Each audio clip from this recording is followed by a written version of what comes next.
செம்ம டேஸ்டியாக ஒரு சேப்பங்கிழங்கு ரோஸ்ட் பண்ணலாமா? ரோஸ்ட்டுன்னு சொல்கிறத விட ஃப்ரைடுன்னு சொன்னால் தான் கரெக்டாக இருக்கும். ஏன்னாக்கா நம்ம இதுக்கு ஃப்ரை பண்ண போகிறோம். சேப்பங்கிழங்கை நல்லா வாஷ் பண்ணிவிட்டு குக்கரில் வச்சு ஒரு 2 விசில் வந்தோடனே ஸ்விட்ச் ஆஃப் பண்ணிடுங்க. குக்கர் கூல் டவுன் ஆனதுக்கப்புறம் சேப்பங்கிழங்கை கொஞ்சம் ஆற வச்சு தோல் உரித்து அது தனியாக எடுத்து வச்சுக்கலாம். சின்ன சின்னதாக ரவுண்ட் சைஸ்லேயோ இல்லைனா ஹாஃப் மூன் ஷேப்லேயும் அழகாக ஸ்லைஸ் பண்ணி தனித்தனியாக எடுத்து வச்சுக்கலாம். இது முதல் நாளே கூட வேக வச்சு எடுத்து வச்சுக்கலாம், இன்னும் ஈஸியாக இருக்கும். ஒரு சின்ன பவுலில் கொஞ்சம் மஞ்சப்பொடி, காஷ்மீரி சில்லி பவுடர், தனியா பொடி, உப்பு, பெருங்காயம் இது எல்லாத்தையும் நல்லா மிக்ஸ் பண்ணி தனியாக எடுத்து வச்சுக்கலாம். இப்போ ஒரு கடாயில் தேவையான அளவு எண்ணெய் விட்டு ஸ்லைஸ் பண்ணி வச்சுருக்கிற சேப்பங்கிழங்க கொஞ்சம் கொஞ்சமாக பேட்சாக போட்டு பொரிச்சு எடுக்கணும். எண்ணெயில் போடும்போது ஓவர் க்ரௌட் பண்ணிடக்கூடாது, இல்லைன்னா அது உள்ளே வேகாது.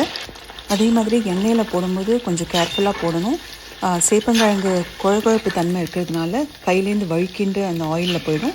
ஆயில் வெளியில் வரதுக்கும் சான்ஸ் இருக்குது. ஸோ கொஞ்சம் கேர்ஃபுல்லாக இருக்கணும். இப்போ ஒரு பேட்ச் ஃப்ரை பண்ணி எடுத்துகிட்டு நம்ம மிக்ஸ் பண்ணி வச்சுருக்கிற மசாலாவில் கொஞ்சோண்டு போட்டு அதை நல்லா கலக்கி விடணும்.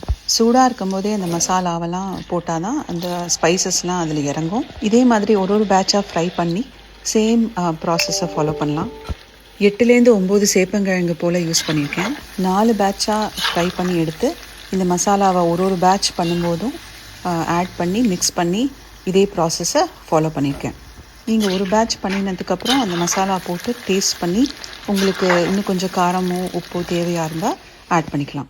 இது ஃப்ரை பண்ணி எடுக்கிறதுனால கொஞ்சம் டைம் கன்சியூமிங் மாதிரி தெரியும். பட் நீங்கள் முன்னாடியே சேப்பங்கிழங்க வேக வச்சு எடுத்து வச்சுட்டா process will be very easy. அவ்வளோதான், ஈஸி சேப்பங்கிழங்கு ஃப்ரை ரெடி ஆகிடுது. அடிக்கடி இல்லாமல் என்றைக்காவது இந்த மாதிரி சேப்பங்கிழங்கு ஃப்ரை பண்ணி சாப்பிட்டு நம்ம டேஸ்ட்டு பட்ஸை சாட்டிஸ்ஃபை பண்ணலாமா? ட்ரை பண்ணி பாருங்கள், எப்படி இருந்ததுன்னு கமெண்ட் செக்ஷனில் சொல்லுங்கள்.